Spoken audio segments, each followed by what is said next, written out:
قرآن کی قسم بھی شرعی اعتبار سے قسم ہے، اور دیگر کسی چیز کی قسم کھائی یہ تو قسم کے الفاظ بتانے پر ہی بتایا جا سکتا ہے کہ وہ قسم ہوئی یا نہیں ہوئی۔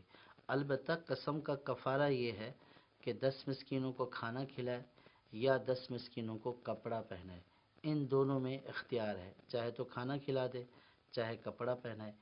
اور کھانا کھلانے میں یہ ہے کہ صبح جس کو کھلایا شام میں بھی اسی کو کھلائے، یعنی 2 وقت کا کھانا، صبح اور شام کا کھانا، اور جس کو صبح کھلایا شام کو بھی اسی کو کھلانا ہوگا۔ اور اگر کھانا کھلانے کی بجائے ایک صدقہ فطر روزانہ دے دیں تو یہ ایک صدقہ فطر 2 وقت کا کھانا ہوتا ہے، صحیح. تو یوں 10 صدقہ فطر جو ہے وہ شریف فقیر کو دے دے تو اس سے بھی قسم کا کفارہ ادا ہو جائے گا۔ اگر کھانا کھلانے کی طاقت نہیں ہے یا صدقہ فطر دینے جتنی رقم نہیں ہے اور نہ ہی ان کو کپڑے پہنا سکتا ہے تو پھر مسلسل 3 دن کے روزے رکھنے ہوں گے۔